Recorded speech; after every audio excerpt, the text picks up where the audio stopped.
Derek Dooley leading a group of 5 playoff initiative.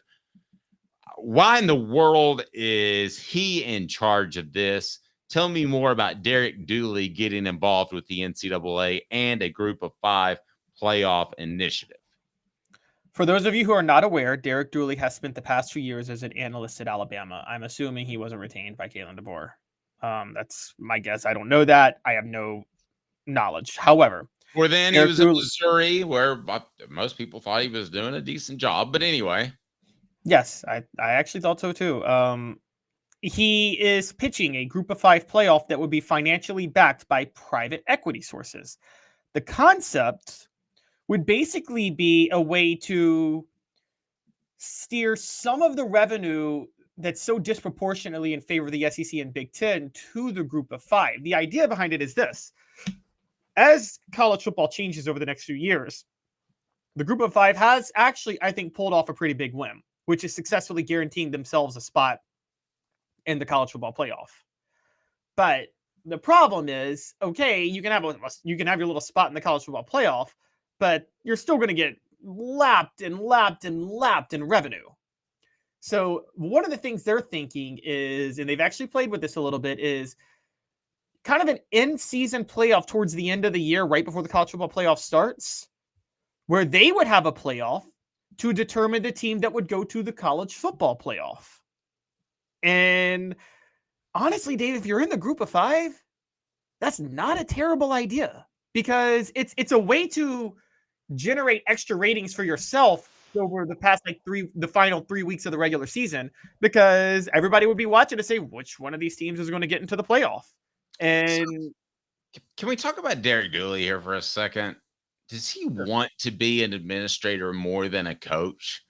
Which just would underscore how bad of a hire that was for Tennessee. I think he was more meant to be an administrator than a coach. I think Derek Dooley is, I think he's a very smart guy. I do think he's a very smart guy. I don't think he was meant for the dealing with coaching and things. Put it this way. I'll give you a great example. If Derek Dooley were in some way involved with the United States military, I think he would be really cut out for like Secretary of Defense, but he wouldn't be cut out to be a general. Does that make sense? Like, yes. So you're saying that he's a very smart guy who just happened to be good at football because his dad was Vince Dooley, basically, is what you're saying, because that's the direction in which he was steered. Exactly. So I think Derek Dooley behind a desk can make logical, rational, well thought out decisions, but he's not the guy that's going to rally the troops and think on his feet in the game and stuff like that. And by the way, that's fine. I don't know if I'm that guy. I don't know how many people are that guy. Okay. I'm not knocking him for that, but I think he talks about it, how he went to law school, and then he said he got back into coaching because he read Colin Powell's book like in 1996 and Colin Powell was talking about the camaraderie of the military, and he said he missed that with football, so he wanted to get back into it. But he just was never really cut out to be a football coach. But I do think he's a smart administrator. And I think Derek Dooley leading something like this is smart. He is apparently and reportedly getting private equity firms to financially back this. And I mean, Dave, I'm sorry, I don't know. I would actually trust Derek Dooley's ability to solicit private equity funds to. Hey, the one reason I wouldn't trust him, one reason I would like him to be a part of this is you've got to think he's got Nick Saban's phone number, and that could help him push something through if it was close, right? Nick Saban can help him get that done. But the one reason I wouldn't like it, I'm going to tell you in 15 seconds, brought to you by Joe Newber Collisions. 5th year, the second and third generations continue Joe Newbert's commitment. His vision of what this business needed to be, we still try to live up to that. Joe Newbert Collision Center. Caleb, I don't think he has the ability to delegate. I don't think he had that at Tennessee. I don't think he has that now. I don't think he had that at times as the offensive coordinator at Missouri. I think that's the reason you saw 13 men on the field at LSU. And I think there's one of two things going on. One, he doesn't delegate well. And two, he doesn't choose the right people to delegate to. And both of those are serious problems. They are. I mean, I get what you're saying on that. They are. Do you I not get think what you're there's saying.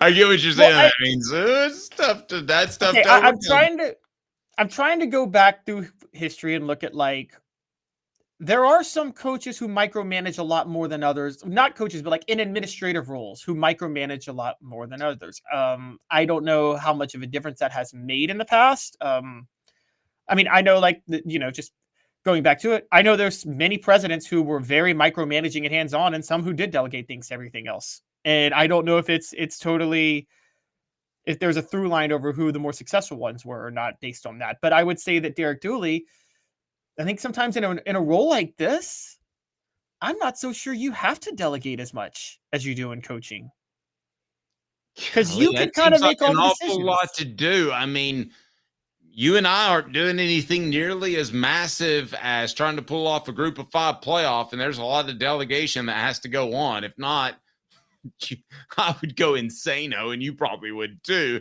So I don't know. I think there's probably more delegation behind the scenes that has to go on than maybe you're giving it credit for. Yes, but the delegation with this, and here's what I mean. So for football coaching, the delegation is you have to delegate tasks to people, but then you have to let them make their own decisions and things like that. So you got to delegate to Chuck Smith, know which defensive lineman you want to put on the field for the LSU game in the final 2 minutes or 2 seconds. And you have to trust him or then trust the next guy.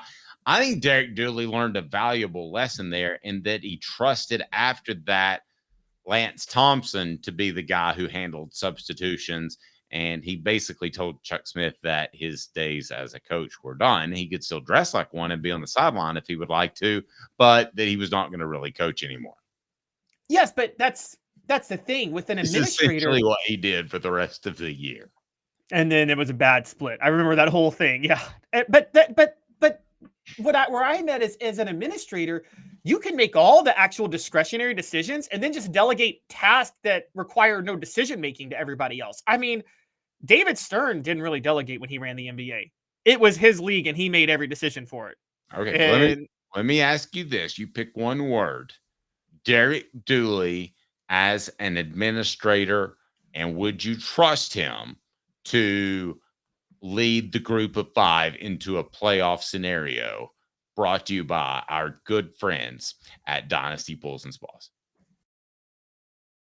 The best thing about Dynasty Pools and Spas is that they've got it all taken care of. What does that mean? Well, you stop by their showroom and check out their fantastic selection of top-notch spas in that showroom in Athens. Make your pick and get ready, because Dynasty Pools and Spas delivers within 125 miles of that location in Athens, that fantastic showroom. They've got the cover lift, steps, chemicals, and everything you need. Delivery at no extra charge.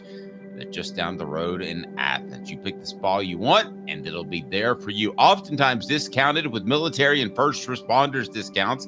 Also blemish models, or just mention Off the Hook Sports. That's Off the Hook Sports for $500 off. There's a discount for you on spas made right here in East Tennessee. Support local. Dynasty Pools and Spas also has the best chemicals for you and your spa and your pool. No fillers, just the chemicals made right here in East Tennessee. Support local. Dynasty Pools and Spas, $500 off if you mention Off the Hook Sports. $500 off if you mention Off the Hook Sports. Dynasty Pools and Spas, dynastypoolsandspas.com. All right, so I asked the message for this, and Caleb, you would trust Derek Dooley to run an organization as important as this, and that's to put together the playoff. I wouldn't trust Derek Dooley to mow my yard because I know the weeding wouldn't get done, and he'd do it at like 6 a.m. on a Saturday and make all of my neighbors mad. Yes, I would trust him. He's also creative. He has creative ideas a lot of times. Not always good, but he is a little creative. I would trust him. I do think he's very smart. I just don't think he's it's a sad story of life, honestly, because we see a lot of people who do this in a lot of careers. People who didn't choose the right career path for their skill set. And Derek Dooley chose coaching, should have been an administrator. See, Butch Jones has no skill set. There was nothing he could have done that he would have been great at. But I don't know that his skill set was an administrator. I think his skill set is that Derek Dooley's highly intelligent, and he probably could get by in 90% of the fields out there. Right, I think if Derek Dooley in middle school said, I want to be a doctor, an orthopedic surgeon, he could have been an orthopedic surgeon. If I wanted Derek Dooley, because he went to law school, if I'm trying to win a Supreme Court case and I'm like, Derek Dooley, you got a year. I need you to be my attorney to win it for me. Can you study this for a year? I would trust him to do that. I bet he would study the ins and outs and he'd be able to argue it in a second, wouldn't he? Smoky Mountain Red says he would be in Dave's yard trimming the bushes into a poodle shape instead of weed eating. Yes, Derek Dooley is much more like Edward Scissorhands than Nick Saban. I'll just leave it at that. Well, that Nick Saban is also a rare breed of a guy who is a CEO like Derek Dooley, but also a coach. But hey, now I got an Edward Scissorhands reference in. You did. That's very true. You did. Yeah. Top that. Top that. You can't top that because it's just that good.